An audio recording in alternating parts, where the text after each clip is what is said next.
Krishna Namamrita Vashivaktra Chandra Prabhatvastathamo Bharayo Shri Krishna Namamrita Vashivaktra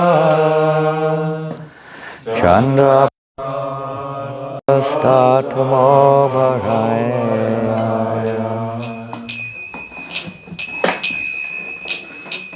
Gauranga Deva Nucharaya Tasmai Namo Namak Shila Narottamaya Namo Namak Namo Namak Shila Narottamaya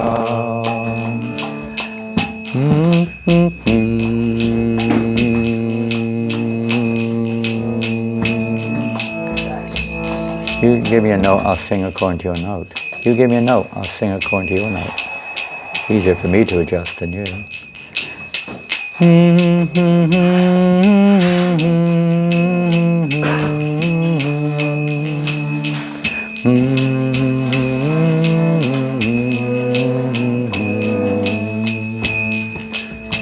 Shri Krishna Namamrita Vashivaktra Chandra Prabhatvastathamo Bharayo Shri Krishna Namamrita Vashivaktra Chandra Prabhatvastathamo Gauranga Deva Nucharaya Tasmai Namo Namak Shila Narottamaya Gauranga Deva Nucharaya Tasmai Namo Namak Shila Narottamaya I offer obeisance, and offer obeisance again and again unto Srila Narottama Thakur, the servant of Sri Gauranga Dev, who dispels the darkness of everyone's ignorance with the splendor of his moon face, which showers the nectar of Sri Krishna's pastime, Sri Krishna's name. It'd be good if I had someone here tapping the buttons. Would you like to sit here and do that for me, please? Or old man, and one of you. You better come around the other side because you're going to be switching over my face otherwise.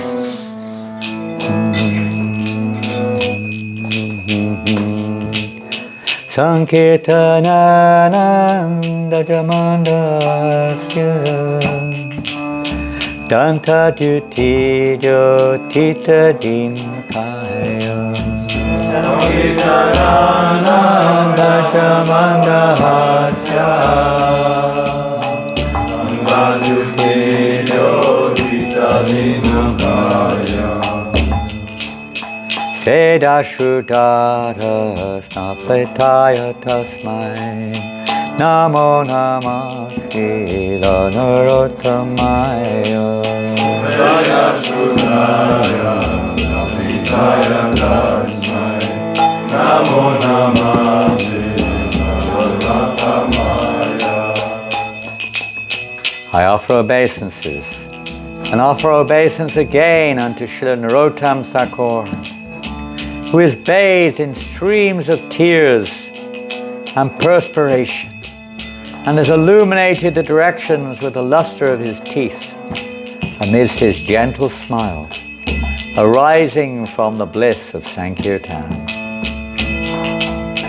Mridanga nama shruti mata chancha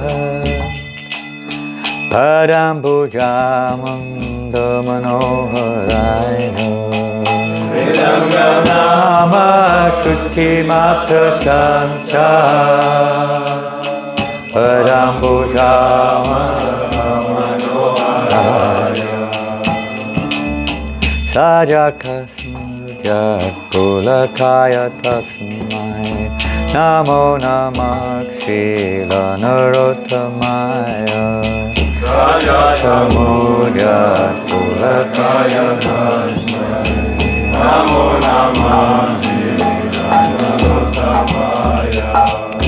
I offer obeisances, and I offer obeisance again unto Srila Narottama Thakur, who immediately upon hearing the holy name and the Mridanga strongly captivates the hearts of all with his dancing lotus feet, and his figure, which quickly becomes covered with hairs standing on end.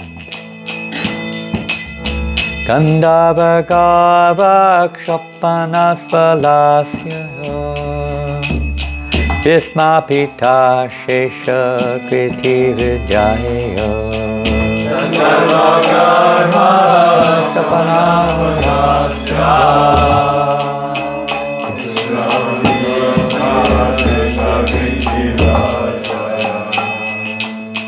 Vasrita Gana Patitaya Tasmai Namo Namah Srila Narottamaya.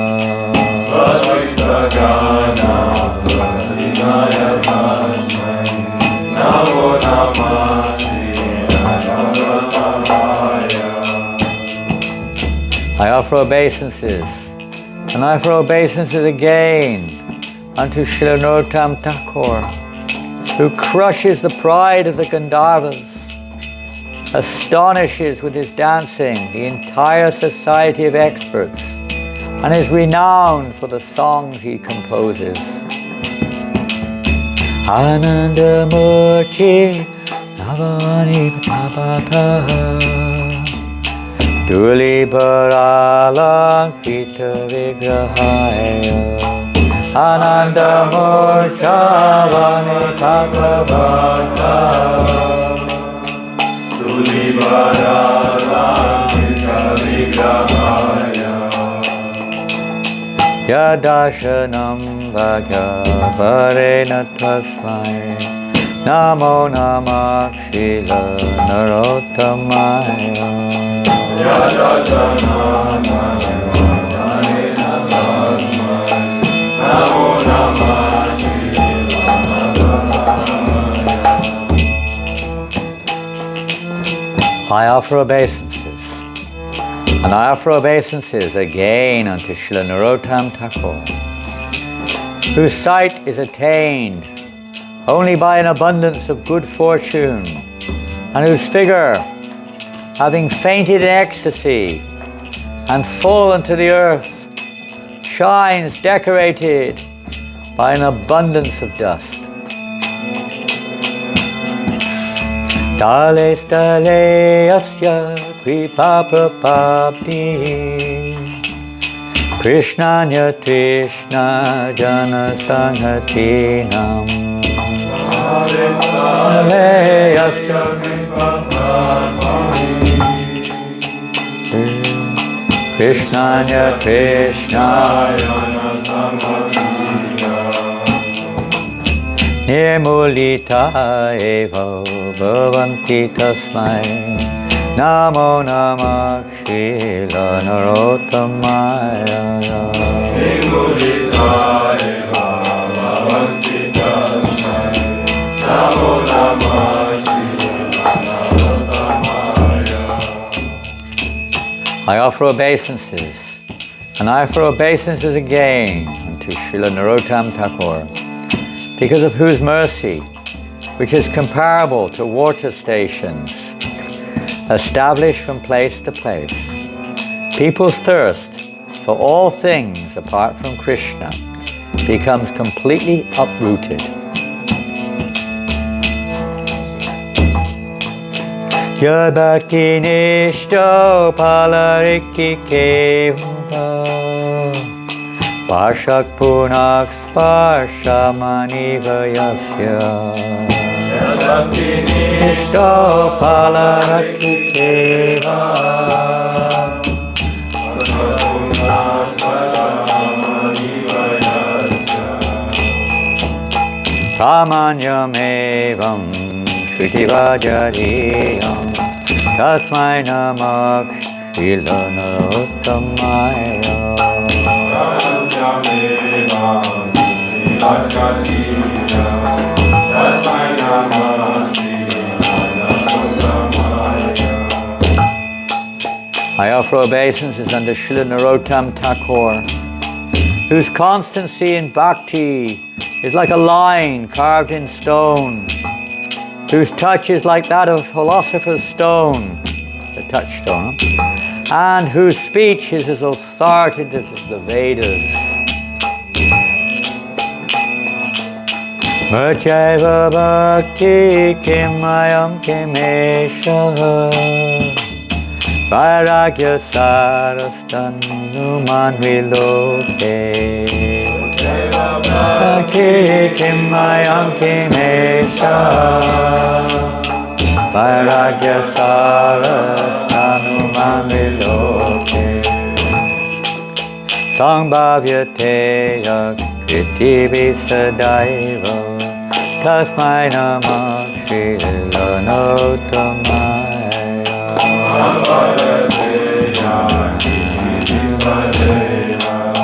Tasmai namah Shri Narottamaya. I offer obeisances unto Srila Narottama Thakur, who is always marveled at by the experts in human society. Is he verily the embodiment of bhakti? Or is he the essence of detachment personified? Shri Radhika Krishna Vilasa Sindhu Imajatak Srila Narottamasya. Radhika Krishna Vilasa Sindhu Nimajata Srila Narottamasya. Patedya Deva Stakam Etaduchaya Asotadiyam Padaving Bhayati. Patedya Deva Stakam Etaduchaya Asotadiyam. Anyone who loudly recites this poem of 8 verses about Srila Narottama Thakur, who is ever immersed in the ocean of Sri Sri Radha Krishna's play, will certainly follow his path. I don't know if this is the same tune. Karuna Drishti Samita Shita. No, it's not. Different tune, isn't it? Don't know what tune this is.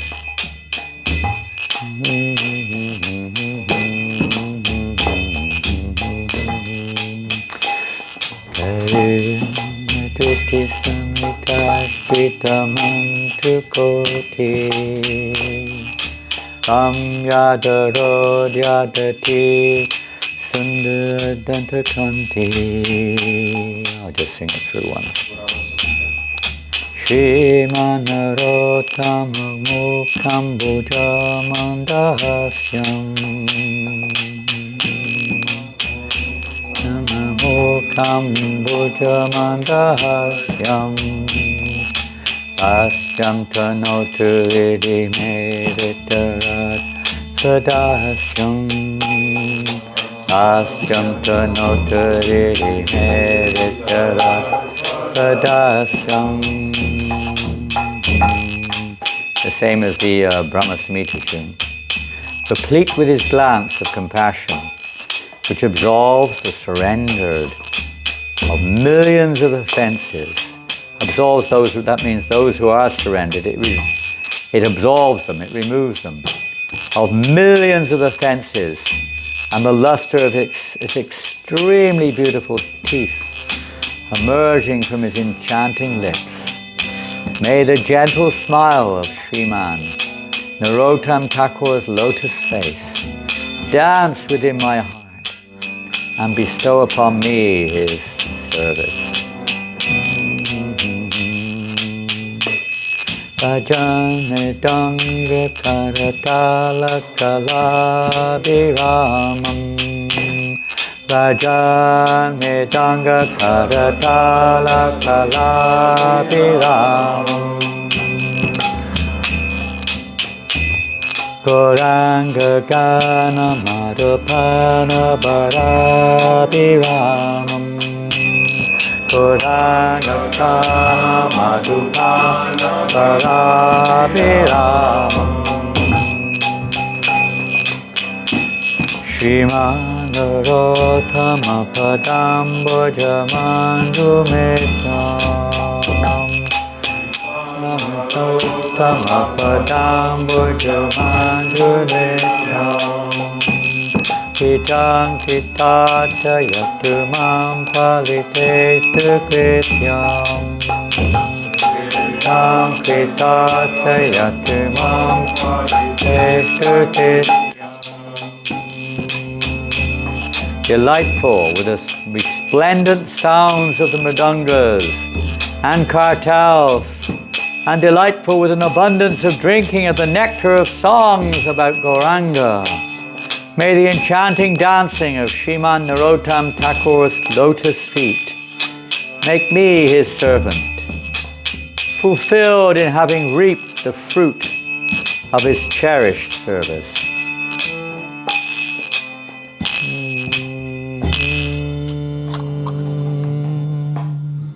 Srila Narottama Das Thakur ki jai. Sri Vishwanath Chakravarti Thakur ki jai. Gaur Premanandi. Hare Krishna. Hare Krishna. So, with the little time we've got, what can we say? We've heard a little bit of Vishwanath Chakravarti Thakur's expounding some of the spontaneous effects of the association of Narottama Das. Some of us have been present, Jivananda Prabhu and Mahananda Prabhu, and I think so maybe some of you online, when we read this book. It's called The Glorious Life of Srila Narottama Das Thakur. This is a book compiled by Hari Sori Prabhu's wife, Sitala Devi Dasi. And from whatever little experience we have and lack of qualification, but I would say this is the most enthralling and most captivating biography of Narottama Das Thakur we've come across. It's an irresistible. Mahananda described it as the best book he's ever read. And it definitely falls into that category. It's a personification of Srimad Bhagavatam in living form. It's a personification of Chaitanya Charitamrita in living form. It's a personification of pure devotional service, which is, you could say, digestible for all forms of devotees. No matter how neophyte or advanced one is, it is relishable to the extent that we've just heard that it removes all of the inclinations for other forms of so-called pleasure or philosophies or whatever it may be that people get captivated or we get captivated by. It is 100% captivating. And of course she's a very good storyteller. So when you compile biographies, which are she's based it on all the existing biographies and comments of acharyas on Narottama Das. It's not just one-off book, but all the various scriptures which were compiled after the departure of Narottama Das Thakur, and even before, references were there to his appearance. She's taken all this into account and blended it into a very digestible format, which is almost, as they say, we were reading it, reading not from here, reading from another book this morning, how a drunkard with every drop of wine wants more. A child with every sweet wants another one. Does not know, there's no limit to their wanting another one, even if they're sick. The taste still wants another one. As a drunkard, only when it's no longer possible does he stop. And it's nice, there's a little comment on the back here by our godbrother Chaturratma Prabhu. He says, now Chaturratma Prabhu, if you've been on Indradyumna Maharaj's parikramas, Indradyumna Maharaj, as many of you know, is really a follower of Narottama Das Thakur. And I can't remember all the histories, but many of his deities have their origin in or through Narottama Das Thakur's descendants and so on. And he's very much in that mood of spreading the holy name. Festivals. Narottama was very famous for the holy name. Spreading the holy name, establishing kirtan which would be relevant to expand Lord Chaitanya's mission, inspiring everyone else in kirtan, and establishing the most essential festival that exists in the universe, Gopurnim festival in Keturi. He was the main instrument of that festival, you could say, or of its manifestation, its conception. So, and Chaturratma Prabhu, one of the reasons he's always practically traveling with Indradutta Maharaj, at least when they're in India, is because he's also has one of his specialities in life is to absorb himself in the lives of our acharyas, of the saints, especially the followers of Lord Chaitanya. So amongst those, Narottama Das Thakur. So he's very familiar with the life and pastimes of Narottama. And he comments on the back of this book, this is without a doubt one of the most fulfilling, entertaining, informative and enjoyable books about the histories of our acharyas I have ever read. In the end, after the final page is turned, one looks eagerly for another page, another chapter, another volume. Of course, you were left there at the end to read it again. There isn't another one exactly, but you feel like reading it again. So today, let me see. This is interesting. This is actually a comment of Srila Prabhupada.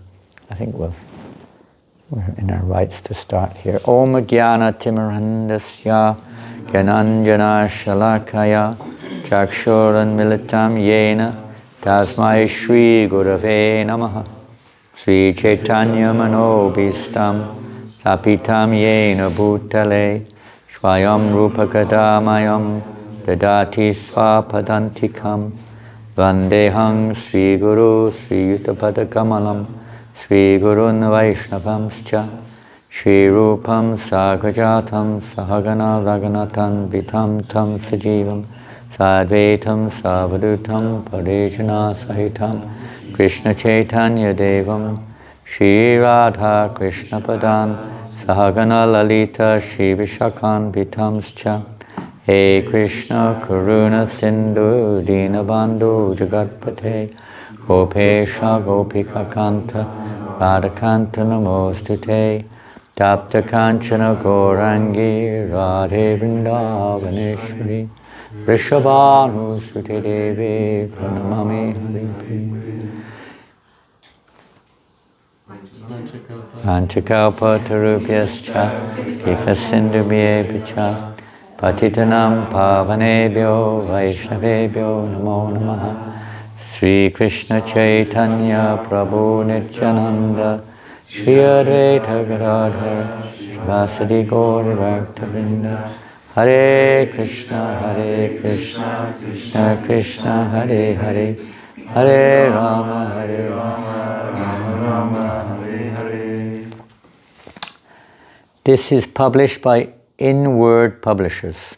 When I thought it said inward, because certainly this book will take you inward very deeply. The Inward Publishers are taking us inward into our very self. And the Association Narottama Thakur helps us to see ourself. First we will see the nature of our, you could say, devious illusion, or whatever it is, the coverings of the self, that by going through this with an open heart, our heart will become renovated. Prabhupada wrote, no, he didn't write, he spoke this. The prayers of Narottama Das Thakur. This sound, Prabhupada said, is above the material platform. It is directly from the spiritual platform. And there is no need of understanding the language. He's referring to the many songs which Narottama compiled from his heart. many of which we sang. We just sang one, Ye Nilo Prema Donna. So many songs there you can remember. Sri Krishna Chaitanya, Gauranga Baladeha Be, and so many famous songs are there which we sing regularly. Sri Guru Charana Padman, so many songs. It is just like a thunderburst, Prabhupada said. Everyone can hear the sound of thunder. There is no misunderstanding. Similarly, these songs of Narottama Das Thakur are above the material platform, and they crack like thunder within your heart. What Prabhupada said. Quite powerful. And we don't have much time, and we're going to read, and no time to really explain much, but as we read one or two little sections, things will become a little clearer. Let's see how long this chapter is. It's short. So I'm going to read something which is a prelude? Something that goes before the actual pastimes in one sense. And is written in a very, literary way to try to create an atmosphere. It's not necessarily word for word, just to create an atmosphere. Prabhupada did this in the Krishna book. His summary study, sometimes creating an atmosphere, so the actual subject of the Bhagavatam becomes more, digestible in one sense. Chattering monkeys scampered through the trees. This is an example of that.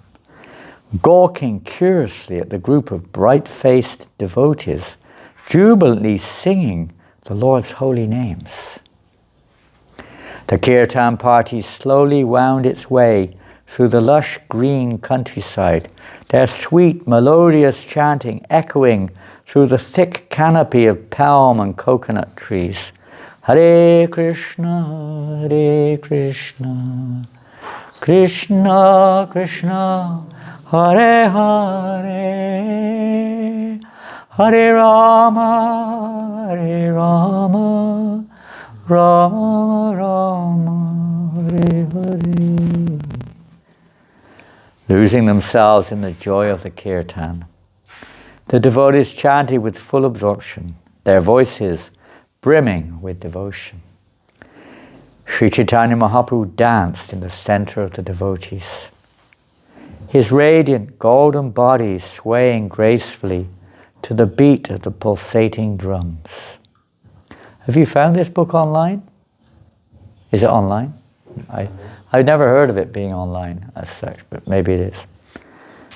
As they walked through the Madanga players, the Madanga players quickened the beat. The brass cartels chimed in time, flashing in the morning sunlight. Powerful waves of ecstasy surged through the kirtan party as Sri Chaitanya Mahaprabhu raised his long, graceful arms and leapt into the air. The devotees surrounded him, dancing with wild abandon, their bare feet pounding the soft ground, raising clouds of dust. Suddenly, Sri Chaitanya Mahaprabhu stopped dancing. Standing motionless, he stared intently into the distance and fervently called, Narottama! Narottama! His body trembled and tears poured from his eyes with uncontrollable force. Overwhelmed with ecstatic love, he grabbed on to Nityananda Prabhu for support, but then collapsed to the ground and rolled in the dust, crying again and again, Narottama! Narottama! Bewildered by the Lord's sudden outburst, the devotees stopped singing. Glancing at each other with uncertainty, they gathered around the Lord and softly sang the holy names, waiting for his ecstatic trance to abate. Kneeling, Sri Nityananda Prabhu whispered sweet, pacifying words in the Lord's ear. Chaitanya Mahaprabhu, however, simply threw his arms around Nityananda Prabhu's neck and continued to cry. Worried, Sri Nityananda Prabhu turned to Vikreshwar and Haridas. I've never seen him shed such profuse tears. Hoping to revive the Lord, Vikreshwar led the devotees in loudly chanting the name of Lord Jagannath. Hearing this, the Lord regained his composure. Sitting up, he wiped the tears from his eyes and motioned to Nityananda Prabhu to come closer. Nitai, Nitai. And then he whispered, you know that Sankirtan is everything to me. It is my very life. I want everyone in this world to taste the nectar of the holy name, but soon you and I will leave this world. Who will spread this chanting after we are gone? Who will keep the flame of love I have brought into the world burning? Before I leave, I must empower someone to carry on this wonderful Sankirtan movement. I have such a wealth of love of God. I must leave it with someone. But who is qualified to inherit such riches? My Lord, said Nityananda softly, you know everything. Only you can answer that question. Is there anyone capable of carrying on your mission who is worthy of inheriting your love? Yes, Nitai, there is someone. His name is Narottama. Narottama? Nityananda Prabhu asked. Who is Narottama? Just a few minutes ago you were calling his name and crying so hard I feared for your life. But I don't know of anyone named Narottama among your associates. Narottama has not yet appeared in this world, the Lord replied, but soon he will take birth nearby, on the other side of the Padmavati River, in the town of Keturi. Narottama will be such a wonderful devotee that every word coming from his mouth will be filled with love of God.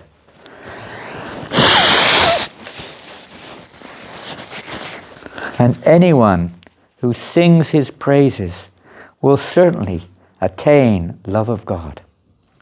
If I leave my love with him, it is certain that the nectarian ocean of Sankirtan will continue to flood the universe. Puzzled, Nityananda inquired, but if Narottama has not yet been born, how will you give him your love? Sri Chaitanya Mahaprabhu smiled. Tomorrow I will enter the Padmavati River and deposit my love for Narottama to receive in the future. At the appropriate time, you must guide Narottama to the river bank to collect the divine treasure that awaits him. The Lord then stood and resumed his chanting. That evening, the devotees spoke among themselves in hushed voices. Who is this Narottama that the Lord has called for? No one except Nityananda Prabhu could answer, but he remained silent. The following morning, the Kirtan party moved slowly along the sandy footpath, chanting and dancing as they sang the holy names. As they reached a clearing in the trees, the deep blue of the Padmavati River came into view. The Padmavati River is in Bangladesh. Now, it's a branch of the river Ganga, the biggest branch, actually, it's a huge river. As they reached a clearing in the trees, the deep blue of the Padmavati River came into view. At the river bank, Nityananda Prabhu turned to the devotees and stopped the kirtan. Watch carefully, he said. Something extraordinary is about to take place. Sri Chaitanya Mahaprabhu is going to place his divine love into the Padmavati River. Sometime in the future, this love will be given to a devotee named Narottama. The devotees watched curiously as Sri Chaitanya Mahaprabhu stepped with his lotus feet into the water and slowly waded towards the river's center. To their amazement, the placid river swelled with joy. Transformed by the Lord's touch, the water appeared to dance in glee, swirling and gurgling as it rose higher and higher. Within moments, the river overflowed with ecstasy, spilling over its banks and gushing onto the land. All at once, an extraordinary, beautiful woman rose from the waves. She stood before Sri Chaitanya Mahaprabhu with folded palms. Her silken garments shimmered in the breeze, and her jeweled crown sparkled in the morning sunlight. She asked humbly, "My Lord, how can I serve you?" Mahaprabhu said, "O goddess of this river, Padmavati Devi, I want to leave my transcendental property in your care. Please take my love and keep it with you until a devotee named Narottama bathes here. At that time, deliver this love to him." "Yes, my lord," she replied submissively. "But how will I recognize Narottama?" Lord Chaitanya said, "When a young, dark-complexioned boy who is filled with love for God enters your waters, causing them to surge and flood the land as they did today, you will know that it is Narottama." "But my lord," she asked, "if this boy has so much devotion that his touch will cause me to overflow with ecstasy even before he has received your divine treasure, what will his condition be after receiving your love?" "Don't worry," the Lord interrupted. "Narottama will sustain my love. When he comes, simply give my love to him." Quivering with joy, Padmavati Devi received Mahaprabhu's love, offered her obeisances, and disappeared into the receding waters.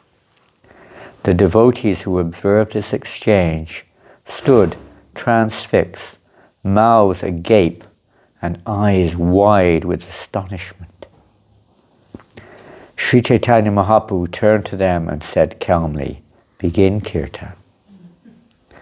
News of this miraculous incident quickly spread throughout the land. Devotees everywhere waited eagerly for Narottama's appearance, each of them hoping for the opportunity to meet such a special devotee. So that's just the little introduction there. We don't have time. It would take a long time to read what happens next. And it goes on, and of course, this subject matter is unending and unlimited, where just some little drops are revealed here in this great literature for our purification, our inspiration, and everything else that we aspire for. We will read the final pastime, and bear with us. But before we do, interesting features are many. We mentioned one or two in between. One is that when Narottama did appear in Keturi, he was the son of a king named Krishnanand. And the king was from what's known as the Kayasta, the Kayasta community. Kayastas are considered in Bengal as, although they're very intelligent and they take responsibility, leaders, but nonetheless, as far as caste goes, they're considered Shudras. So he was considered by the Brahmin community as a Shudra. And one of the main aspects of Lord Chaitanya's mission was to as we heard just now, to deliver the holy name to everyone. So many times we see that Lord Chaitanya's followers like Haridas Thakur and even the Goswamis were mostly from Brahminical stock, but Rupa and Sanatan, they'd been designated, or let's say, labeled as basically outcasts, because they had become servants in the Muslim government. So they were more or less cancelled, as they say now. They'd been cancelled by the proud Brahmin community. They were no longer seen like that because of their association. So many times Lord Chaitanya, through his, Raghunath Das is another one, he's also from the, I believe, Kayasta community. So they were considered from low class, but they're the topmost of the devotees. And this was Lord Chaitanya's, one of his main teachings was to reveal how Vaishnavism is the objective goal of the Varnashram and is the perfection of Brahminical life, without which it's a disturbance, it's simply an impediment for the purpose of human life. So Narottama Das was a very profound example in this regard, because many times he was criticized over and over and over again because he was just a magnetic. He was so magnetic. Anyone with a slight sincerity in their heart was magnetically attracted to him. Kings, Brahmins, great sages, everyone, persons of all castes and orders of life, animals, everyone was magnetically attracted to him. Personification of love of God. Just as Lord Chaitanya Mahaprabhu, he also got criticism from certain sources. Eventually, of course, that was rectified. Same with Narottama Das. Especially the Brahminical, the Brahmin class was many of them, not all, but many of them were very critical. Many of them were not. Many of them took shelter, like Ganga Narayan and others. They were from Ramchandras also. They were from Brahminical backgrounds, highly qualified Brahmins, but they were captivated. They could recognize the transcendental nature of Narottama very quickly. And they took shelter of him, taking initiation from him, became his disciples. This became an outrage amongst the caste Goswamis, caste Brahmanas rather. Such an extent they tried to totally destroy Narottama Das Thakur and his whole so-called community, which was becoming very extensive at a certain point of his devotion. So, of course, they were also convinced. But for a long time it was like that, and we'll hear one of those instances in a minute. There are many other paths. So one we'll tell is, we just heard about how Lord Chaitanya deposited his prema in the Padmavati river to be later received by Narottama. And when Narottama was born, it's customary that astrological charts are made. And the astrology was incredible. It's a Mukta Purush. This child is like, it's an amazing chart. I mean, it's just unbelievable. It looks like he's the Lord Chaitanya has come again or something. It was such a chart, such a chart. But there's one defect. Oh, no, there's one problem here in the chart. What is that? The king said, tell me. Be careful of rivers. Don't let your son go near any river. Very dangerous, very, very dangerous for your son. Oh, the king thought, my goodness, the river wasn't very far away. So his whole his childhood, he kept his son very, very far from any river. He wouldn't let him go near the local river. He always had special arrangements, never talked about rivers. Wasn't allowed. Otherwise, he was afraid his son might want to see a river. Rivers were dangerous. Sometimes different things in life, sometimes people say cars or, different things are dangerous in your chart. Be careful, about certain things. In his chart, rivers were the dangerous thing for him. In a material point, from the material perspective, not from the transcendental one, but from the material one. So the king was very cautious like that. But Lord Nityananda had been given the order, when the time was right, to guide Narottama to the Padmavati. So in a vision, they call dreams, it was like a transcendental vision. Lord Chaitanya appeared to Narottama and told him to go down to the river Padmavati and take his bath. So without anyone's knowledge, in the middle of the night, early morning hours, Narottama rose and left the palace, and some other guards were sleeping as usual, like devotees. When you leave them on guard at night, you usually find them, they wake you up with their snoring usually. So they were sleeping, and Narottama went down to the river, following Nityananda's order. And he took his bath in the river Padmavati, and what was predicted took place. And Narottama, when coming out of the river, his complexion changed. Previously he was blackish, now he was golden. And he was just rolling like a madman, here standing on end and crying, Krishna, Krishna, crying the holy names of Krishna, rolling on the ground. People thought he was a madman, nobody knew what he was. When the sun rised, of course, Krishnananda and his family members, all the residents, they were, where is Narottama? Where has he gone? Their greatest fears. They were experiencing the greatest fear that, oh no, has he gone? Has he gone to the river? Where is he? Oh no, maybe he's drowned in the river. They were going everywhere looking for him. They couldn't find him anywhere. There was this golden complexion person rolling on the ground like a madman. At first the guards didn't notice. I mean, he didn't look like Narottama. But when, I think it was the queen who came there, and she saw, this is Narottama, this is our son.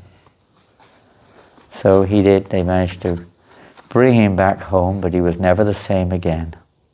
He was a madman, intoxicated with he was always a devotee. Krishna was also a devotee. His parents were great devotees. Everyone was a devotee in one sense. But not like this. This was on another level altogether. Eventually he left, of course. He had the order. Lord Chaitanya told him he had to take it in a vision also. Take initiation from Lokanath. He left, he managed to escape eventually from home. And he went to Vrindavan and took shelter of Lokanath Goswami as his only disciple. That must be heard, and not now, but you must hear that. It's a real example of how a disciple-guru relationship should be, and how we shouldn't take it lightly. Neither taking initiation lightly, nor approaching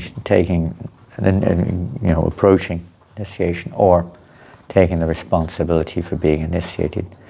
He's a personification of the fullness of that relationship, we could say. And associating with all the other Goswamis there, whoever was still left there in Vrindavan, there were still some of them left there. I can't remember who, but some of them were left, maybe Rupa, Sanatan, few of them, maybe they were, I can't remember, but some of them were still around.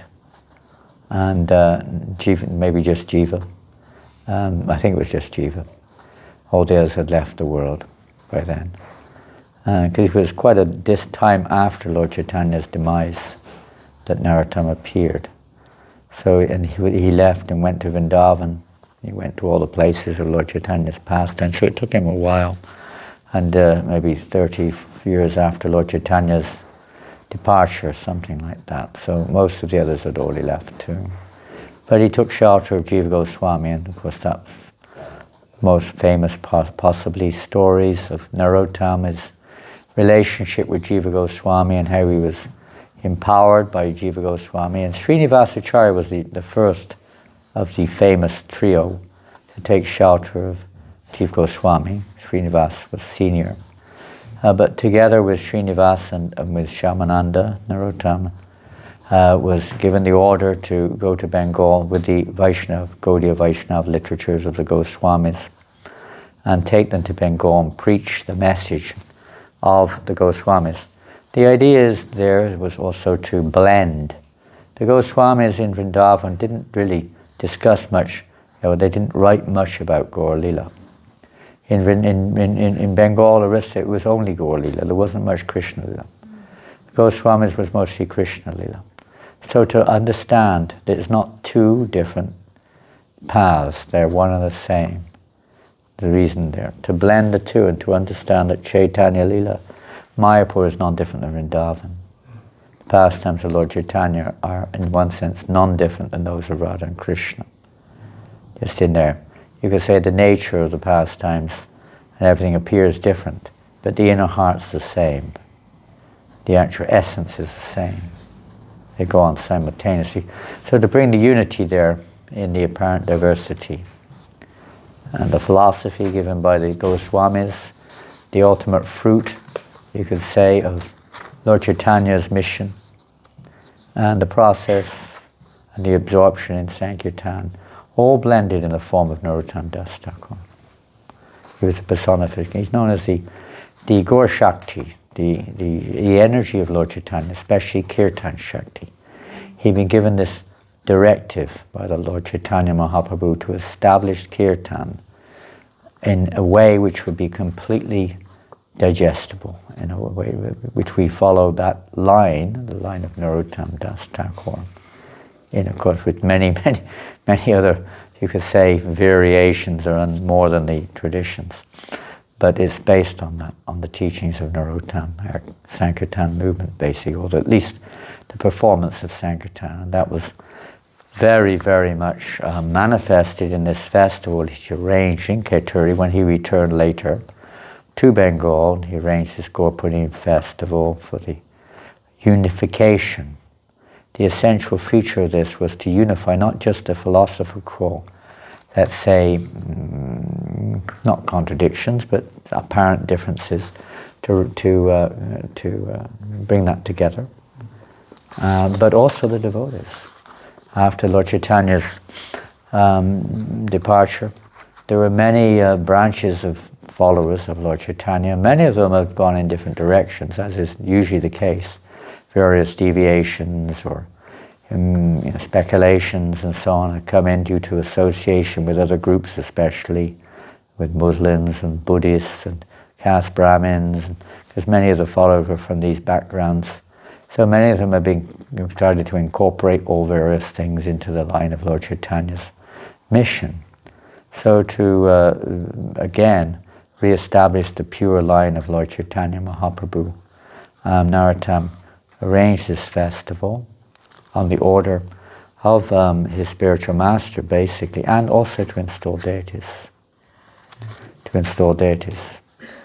Lokanath Goswami wrote him a letter saying you must also install deities at this festival because it's necessary for people, the Gaudiya Vaishnavas particularly. So he did. Many sets were installed at that festival. Many significant factors are involved, but one of them is he invited all the known Vaishnavas from near and far. Tens of thousands of Vaishnavas gathered for the festival. All arrangements were made. His cousin, named Santosh, inherited the kingdom of Krishnanand because Narottama was the only heir, actually. He left. So Santosh's cousin inherited it. But he was super rich. So he became a disciple of Narottama.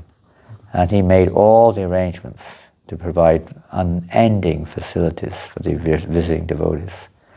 Everything you needed was arranged, including a huge temple mandap, kirtan mandap, as well as for the deities.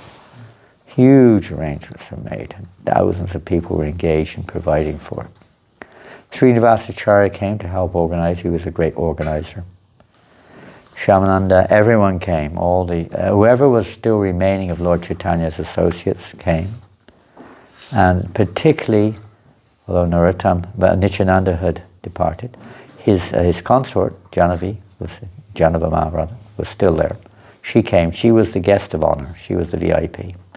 She was like the main dignitary, if you want to call it that, at the festival. She specifically oversaw the installations of deities, even oversaw the cooking, as well as the serving of prasadam.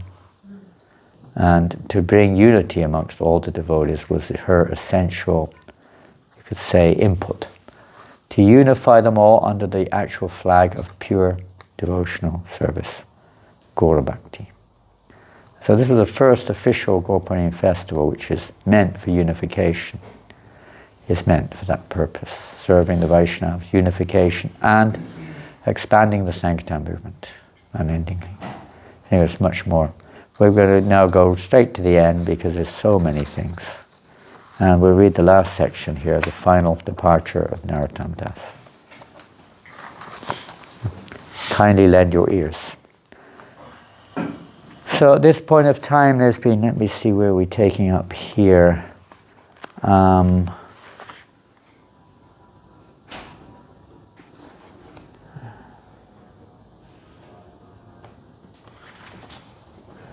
Okay.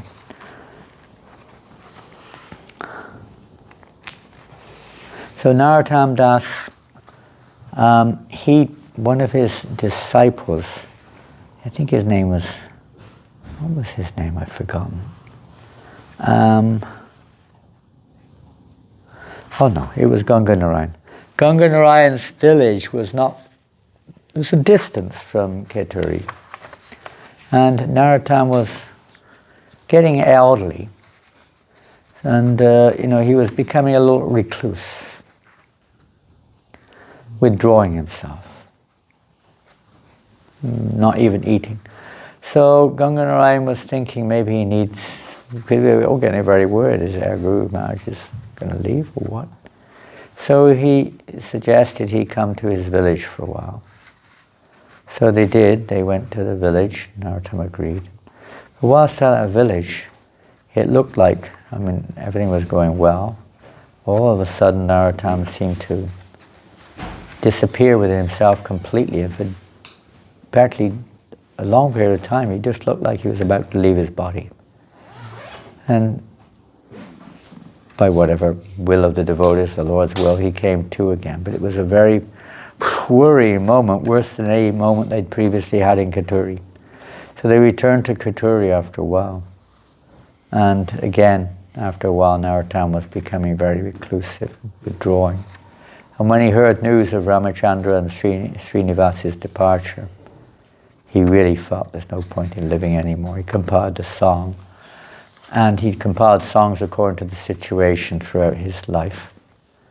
And the songs we have are in Prarthana, different songs, Prema Chandrika, and different songbooks which we have. And now he's looking like he's really going to depart the world. And they had a bit of a bit disturbing situation for the devotees. Let's see, I can't remember the exact, I haven't read it since the day we read it a few weeks ago. But let's see. And then, somehow or other, he was in Keturi, there's a crowd of devotees around him. The crowd of disciples sat tensely before Thakur Mahashaya, that's another name for Narottama. Staring lovingly at his face, they waited anxiously to find out why he had called them to his bhajan stali. He called all the devotees.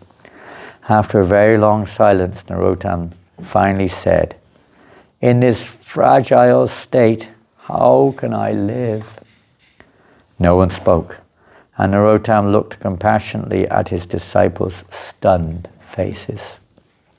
Ganga Narayan could not accept that his spiritual master was showing signs of concluding his time in the material realm.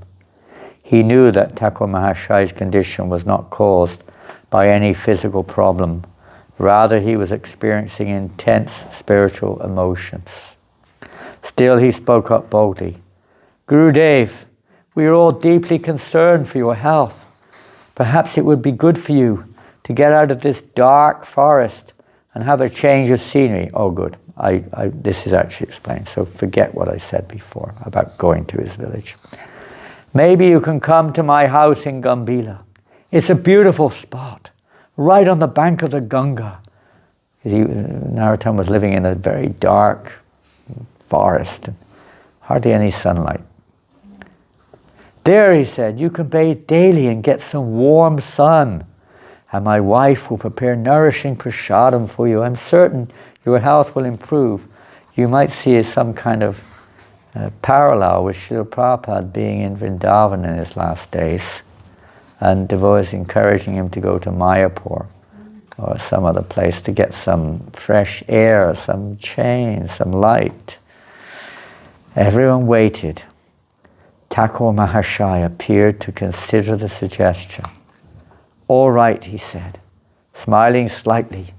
"Let us go for Ganga Snan." Prabhupada said the same thing. Let's go for Govardhan Parikrama. Ganga Narayan heaved a sigh of relief, and the other disciples happily cried out, "Jai, Jai, all glories to Thakur Mahashaya." Arrangements were made, and the following morning Thakur Mahashaya was carefully ushered out of his bhajan study and brought to the temple in Kituri. After darshan, the party continued to Baduri, Ramchandra Kaviraj's hometown. There they were greeted by Ramchandra's brother Govinda Kaviraj. No one said anything about Ramchandra, but they sat down at Govinda's home and performed kirtan for the remainder of the day. The next morning they proceeded to Gambila. Arriving at the house of Ganga Narayan, the party immediately walked to the bank of the Ganges to take bath. Narottama entered the swiftly flowing water, slowly, his smile gentle. His disciples' faces shone with happiness. They had word about Thakur Mahashaya's solitary mood and frail health.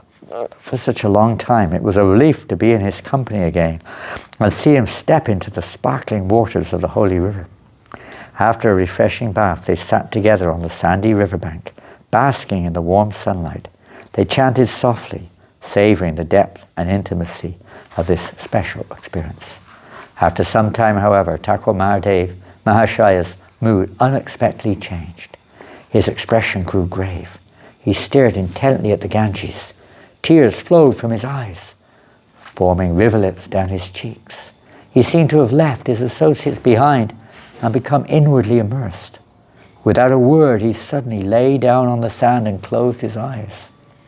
Alarmed, his disciples spoke to him, but he didn't respond. Ganga Narayan felt like he had been hit by a thunderbolt. Not knowing what to do, he stared aghast at the peaceful face of his spiritual master. He had thought the change of scenery might be a welcome change, but now it appeared that Narottama had come to Gambila to leave his body on the bank of the Ganges. Devastated, they all surrounded their spiritual master and began kirtan.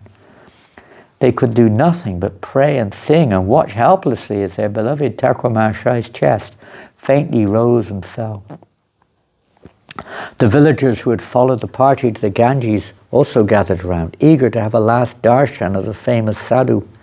Sounds of wailing gradually mixed with the kirtan, and one devotee took over the lead, chanting special prayers for the protection of their Thakur Mahashaya. Another brought garlands and lovingly placed them around his body. Someone else brought water from the Ganges and sprinkled it on him. Hovering over the precipice between life and death, Narottama remained on the sand for the rest of the day. The tearful disciples continued to huddle around him on the cold, damp sand, and darkness eventually fell. The sound of the holy name and their sad cries echoed across the water and into the night. Day broke with a dazzling sunrise, and flocks of birds darting overhead. The sounds of the village awakening were faintly heard on the shore, where the men still sat, keeping vigil over their dear master. Narottama's condition had not changed. As the sun arced through the sky, it remained the same, much to the distress and confusion of his followers. Ganga Narayan sat like a statue, immovable and silent. His spiritual master looked so serene, and yet his own heart was breaking. It was inconceivable that he who had given him life and opened the doors to the sweet, mellow taste of devotional service, who had conveyed the superlative teachings of the Vrindavan Goswamis in his songs, who had taught him everything he knew about spiritual life, was now about to depart from the world. Ganga Narayan's anguish deepened as he recalled the many blessed moments he had spent in his Guru's association, his countless cherished words of advice, and the ecstatic kirtans they had relished. How could any of them live without him? Who would guide them? Who would protect them and answer their questions? How could that sweet melodious voice of devotion be silenced forever? When the third day dawned without change, Ganga Narayan could no longer tolerate the intensity of his watch. Leaving his spiritual master's side, he wandered down the beach a short distance and sat alone. He rubbed the stubble of his unshaven face and noted with disinterest that his clothes were damp and disheveled. Racked with anxiety, he watched the hypnotic flow of the Ganges and berated himself for his foolishness in bringing Thakur Mahashaya to Gambila. Instead of helping, I am responsible for ushering my spiritual master to his deathbed. Tormented by guilt, he sat mournfully on the sand. I just can't accept his time has come. I can't think of this world without him. But it appears he is determined to depart. Again, very similarities with Srila Prabhupada's departure. Ganga Narayan covered his face with his hands. It's the disciple's duty to assist his spiritual master. But how can I possibly assist him in fulfilling this desire? From the depth of his heart, Ganga Narayan called out feelingly in prayer, "O Krishna, how can you take him away from us? We are weak and unprotected. Please, I beg you, be merciful to us. Let Thakur Mahashai stay with us." As he sat lost in his sea of grief, 3 Brahmanas came to bathe near where he was sitting. They placed their water pots on the sand and glanced over at Ganga Narayan, who immediately recognized them as die-hard opponents of Narottama's teachings. They were caste Brahmins. The Brahmins also recognized Ganga Narayan. "Ah, now you see the results of a Shudra giving mantra initiation to Brahmins," one of them sneered. "Due to his offenses, your guru has been stricken with a disease of the throat and his life is slipping away. How an intelligent man like you could have been taken in by him, I can't understand. I would expect that from a gullible villager or a dacoit. But you, who know the Vedas, how could you be taken in by a Shudra who spends his days in wailing, singing songs about his fallen condition and lamenting the loss of his friends?" The Pandit glanced toward the huddle of disciples down the beach with disdain. What a pathetic performance for one who is supposed to be spiritually advanced. A true Brahmin never laments or hankers for anything. Why doesn't your so-called Acharya remember Brahman and be happy? You've heard that before. Ganga Narayan shut his eyes and ears to all of this, yet the cruel words had already pierced his heart like poisoned arrows, filling him with insufferable pain. He flushed with anger, but controlled himself. Even though his eyes continued to blaze, he stood to leave their offensive presence. But as he walked away, he couldn't restrain himself from reprimanding them. His anguish broke through and his words were fiery. "Your words are most cruel and unjust," he said, in a voice laden with grief and indignation. "They burn my ears like a red-hot iron. People like you cannot possibly understand the elevated emotions of a pure devotee like Thakur Mahashai. You see only the external, so you mistake the highest expressions of the soul's love for God for mundane lamentation. Only one who knows Krishna can understand such feelings. Lord Krishna is so attractive that one who knows and loves him finds it impossible to tolerate his separation. To rediscover this inner sense of loss, of being separated from God, is the essence of bhakti and the culmination of all Vedic knowledge. Far from taking one away from God, this emotion brings one closer to God through constant remembrance of him. For a devotee in love with God, even a moment separated from him feels like ages. Though such devotion appears painful, it's actually most relishable. In fact, there is no higher pleasure than that experienced by a devotee in separation from his beloved. This is the state of pure love, of union with God, and all great mystics and devotees aspire for it. Seeing the Pandit's indignant looks, Ganga Narayan fell silent. He could see that the noose of fate was already around their necks and would drag them to inevitable ruin as a consequence of their blasphemy. But though their abuse was intolerable, Ganga Narayan could not help but pity the poor souls, for they had not the slightest inkling of spiritual understanding. There is no use feeding milk to a serpent, he thought sadly. People of their caliber are attracted to dry, speculative knowledge and have no understanding of their relationship with Krishna. Thus their only occupation seems to be criticizing Vaishnavas. They are certainly the most unfortunate, condemned living beings. Ganga Narayan swiftly turned his back on the Pandits and headed down the beach. Hot tears burned down his face. In a last attempt to defend his spiritual master's honor, he again turned to the Brahmins and said in a voice shaking with emotion, "Whether you appreciate Thakur Mahashaya or not, it is certain that his glory will shine in this world like an undying lamp for as long as the Himalaya mountains stand, the Ganges flows, and the ocean waves beat against solid earth." Then Ganga Narayan began to run. As he approached Narottam, fear gripped his heart. The devotees were standing now, crowding around Thakur Mahashaya's body. The kirtan was loud and intense, and he could hear the devotees crying. He could barely breathe. He pushed frantically through the crowd and knelt at Thakur Mahashaya's side. His worst nightmare had come true. There was no sign of life in Narottam's body. Thakur Mahashaya had stopped breathing. Ganga Narayan cried aloud and looked at the devastation written on the devotees' faces.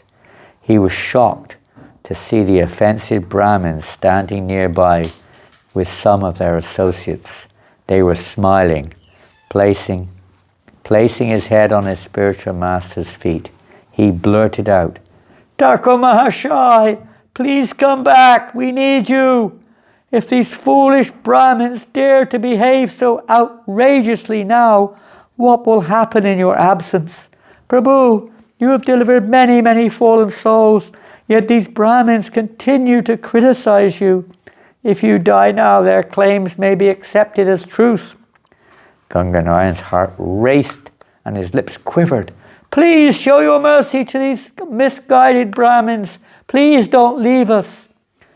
As he held ever more tightly to his guru's feet, Ganga Narayan felt a shiver go through Thakur Mahashaya's body. In disbelief, he looked up and saw that Narottam's chest was moving slightly, and his body began to glow a radiant gold. Suddenly, a golden Brahmin thread appeared on Narottam's body, and his lotus-like eyes softly opened. He never wore a Brahmin thread, he was from a Shudra caste. Suddenly a Brahmin thread, golden, appeared on his chest. The crowd gasped when they heard him utter faintly, "Radha Krishna, Shri Krishna Chaitanya." Thakur Mahashaya lifted his hand and motioned for Ganga Narayan to come close. Ganga Narayan gently placed his hand behind Narottam's neck and slowly lifted him. Narottam smiled and looked at the devotees with great love. Witnessing this miracle, the crowd was euphoric. Some of them cried, some danced and sang. Others laughed with relief, while others shouted, "Jai! Jai! All glories to Narottam Thakur Mahashaya!" The smarter Brahmins watched the remarkable resurrection with wide-eyed astonishment. After a few moments, Narottam rose and slowly waded into the Ganges to bathe, his jubilant disciples all around him. He then walked to Ganga Narayan's house, the devotees still swarming around him in dancing and chanting in boundless ecstasy. The women of the household were deeply shocked to see Thakur Mahashaya appear. Narottam smiled brightly to them and said simply, "I'm quite hungry." Thrilled, the women rushed to the kitchen. Later, while taking prasadam, Ganga Narayan noticed a crowd gathered before his house. He went outside to investigate and was surprised to see all the caste-conscious opponents of Thakur Mahashaya. The pandits fell humbly at Ganga Narayan's feet. "You are from our village," one said, "so we are like your family members. Whatever offenses we have committed, please excuse us." You may have heard this before with a Chandkazi or even with a Nawab, actually. "We have finally understood that Thakur Mahashaya is a real Brahmin. We have seen how he received the Lord's special mercy, yet we have done him a great injustice. We have no other recourse than to take shelter at his feet. Please do something so he will show us his mercy." Ganga Narayan was very pleased to bring the pandits before Thakur Mahashaya. "Prabhu, these people are requesting your mercy," he said, as the Brahmins lay prostrate before Narottam. Thakur Mahashaya urged them to stand. and then embraced each of them affectionately. In a few days, he said, I will return to Katuri. You should come with me. There you can take darshan of Gauranga Mahaprabhu and study the Bhakti Shastras from Ganga Narayan. The leader of the Pandits said, Thakur Mahashai, your infectious kindness has melted our hearts and dissolved our animosity. We agree to your plan. A few days later, Narottama and his disciples returned to Katuri, accompanied by the humbled Gambhila Pandits. The Pandits remained in Katuri for some time, studying the Vaishnava scriptures under the expert tutelage of Ganga Narayan. Just see how everything's by the mercy of Narottam Das, the compassion of the devotee. Srila Prabhupada's compassion is exactly the same way. Even on his and those who were inimical, he always showed compassion. Somehow or another, my Lord, please have mercy upon them. Narottam returned to his bhajan kutir in the forest. Although frail, he remained there always fully immersed in Krishna consciousness. He spent each day and night singing, writing, preaching, and chanting the holy names of the Lord. With each passing day, Narottam's feelings of separation from the Lord and his beloved associates grew. Alone in the forest, he would sometimes call out, Oh, Lord Gauranga Sundar, O moon of Navadweep, O Nityananda, son of Padmavati, O Lord Advaita, husband of Sita, please be merciful to me. I am crying at your lotus feet. Don't neglect me. Please fulfill my desires. And at the times he rolled on the ground and with a continuous flow of tears called out, Oh, Srimati Radharani, Krishna is yours. You are always engaged in his service. Please give me the chance to worship you both. It's a Manjari, of course, intimate Manjari, associate of Rupa Goswami. Overcome with divine lamentation, he would cry, Where has Srinivas gone? I had Ramchandra, but he has also left me. My life has become futile. Svarup, Rupa, Sanatan, Raghunath, be kind to me. My heart is pierced with the poisonous arrows of separation from you. If I cannot get your association, I will smash my head against the wall and enter into the fire. One morning, Narottam unexpectedly announced to Ganga Narayan that he wanted to visit the temple in Katuri and then travel on to Gambhila. Alarmed, Ganga Narayan protested, But Gurudev, how can we let you go back to Gambhila? You nearly left us the last time you were there. Surely you are too old now for such a journey. Thakur Mahashai, however, was unmoved. We shall leave tomorrow, he said. Ganga Narayan stayed at Thakur Mahashai's side as he entered the Katuri temple with a crowd of his disciples. Narottam lowered his aged body to the ground, bowing respectfully before each deity, then stood with folded hands before Lord Gauranga. Ganga Narayan noticed how his eyes glistened with tears as he stared lovingly at the beautiful golden face of the Lord. He appeared to be locked in a loving exchange with the Lord, oblivious to the crowd of anxious disciples surrounding him. While Narottam was lost in prayer, the temple swiftly filled up with disciples and other residents of Katuri. News of Thakur Mahashai's unexpected visit had spread quickly. Hundreds of people crammed into the temple, eager to have his darshan. Ganga Narayan frowned slightly as he studied his spiritual master's face. Seeing Narottam's lips moving, he couldn't help but wonder what silent prayer he ushered as he communed with the Lord. He had noticed a change in Thakur Mahashai. He seemed to have become so deeply immersed in his intense feelings of separation from the Lord, and his longing to be with Mahaprabhu's associates had become so profound that he appeared to have lost touch with the mundane realm. This intensity sometimes frightened Ganga Narayan. He tried not to think too much of it, but today, seeing Thakur Mahashai's state, he couldn't help but wonder how much longer his beloved spiritual master would remain in this world. Ganga Narayan glanced around the packed temple room, noticing the anxiety on many faces. He shuddered to hear someone behind him whisper, "Why is Thakur Mahashaya going away? Is he leaving forever?" Stepping a little closer to Narottama, Ganga Narayan heard his spiritual master's hushed words. "My dear Mahaprabhu, please give your mercy to all living beings." As Narottama turned to leave the temple, Ganga Narayan heard him softly say, "I have finished my work in Keturi." Ganga Narayan was stunned by the dreadful import of these words. He dared not ask what his spiritual master meant by them. His heart heavy, he turned and followed his spiritual master out of the temple. Crowds of people swarmed Thakur Mahashaya as he left the temple. The people were eager to accompany him to Gambhira, but Narottama turned to the crowd and said, "It's not necessary for everyone to come to Gambhira. You should remain here and serve their lordships." These words broke the hearts of the Keturi residents, yet they reluctantly conceded to his request. Standing forlorn, they watched in anguish as their beloved Thakur Mahashaya slowly left Keturi, accompanied only by a few close associates. It was a slow journey to Gambhira, as Narottama was now very old. But after a few days, the party arrived.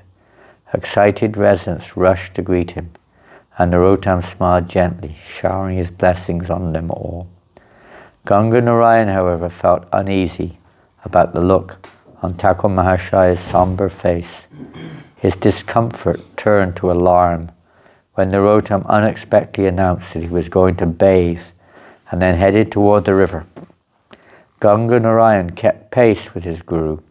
He didn't need to look at the distraught faces of his godbrothers to know they shared the same foreboding thoughts.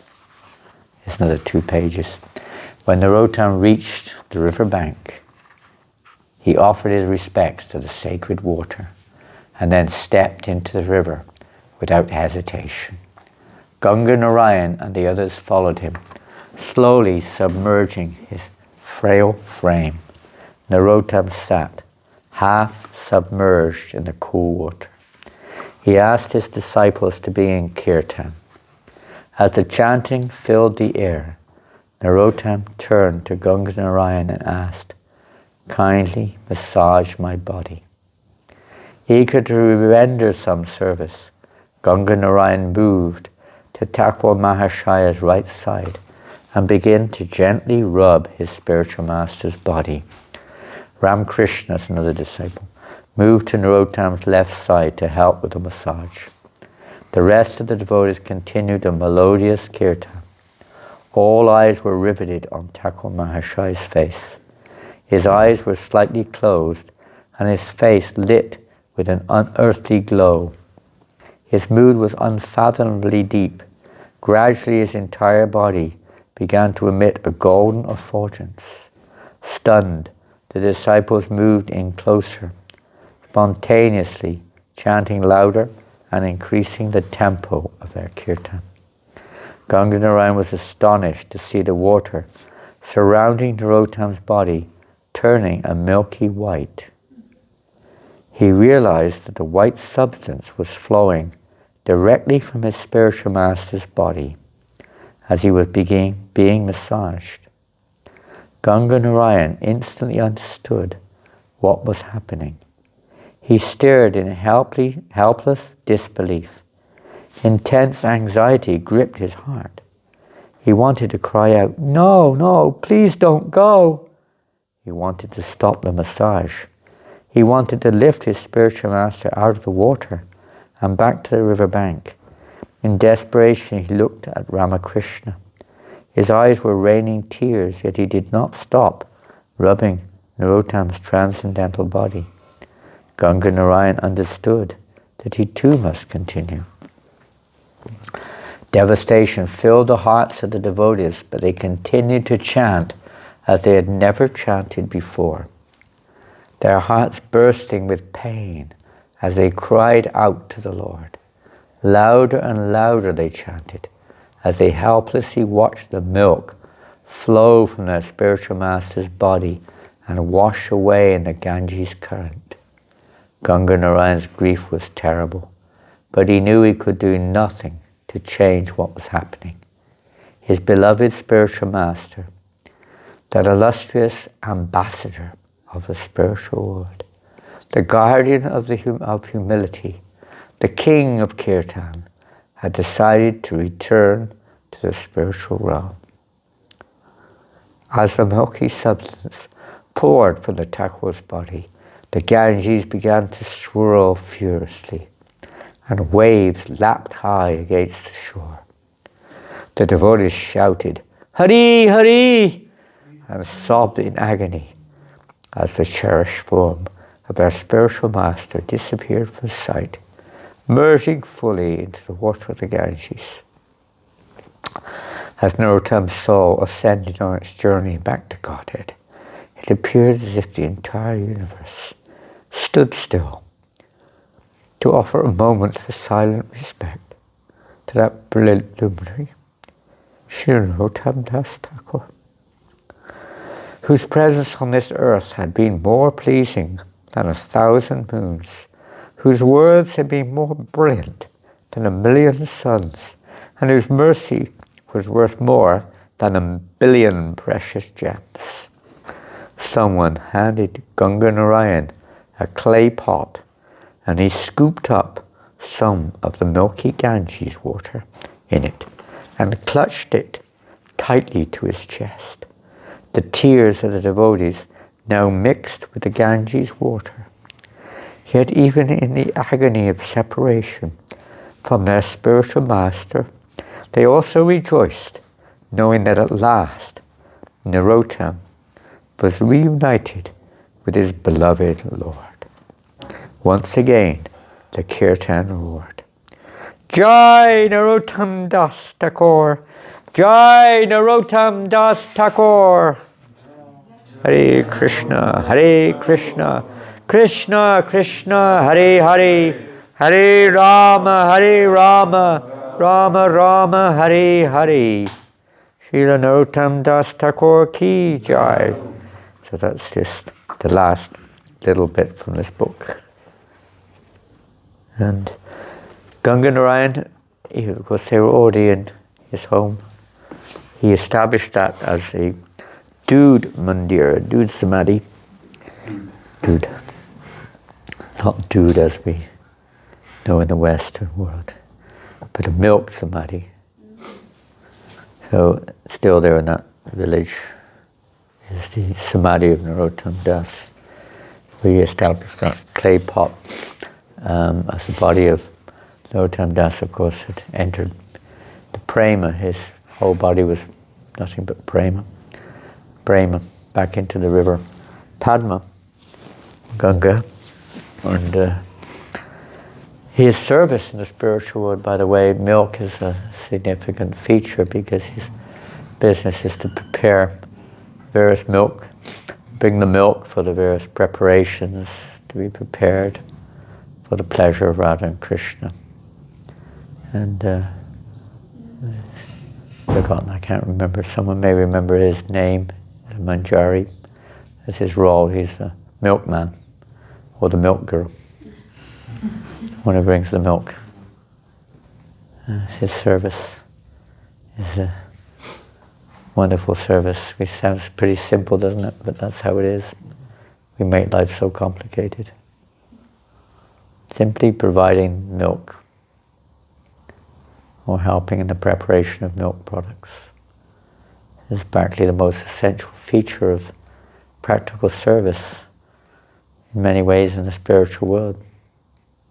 For the divine, for the pleasure of the divine couple, milk products.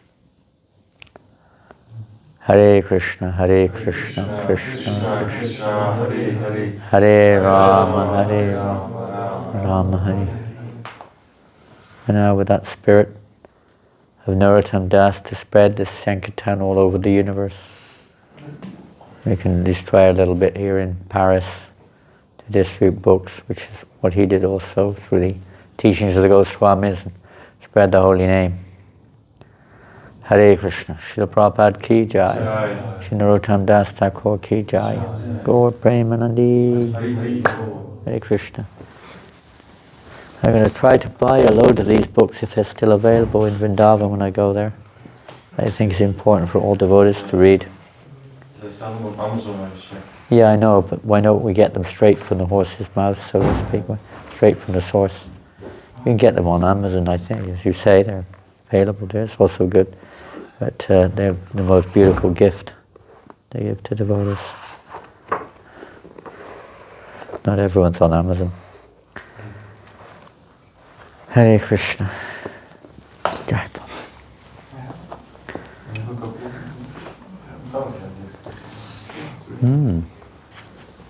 Prabhupada.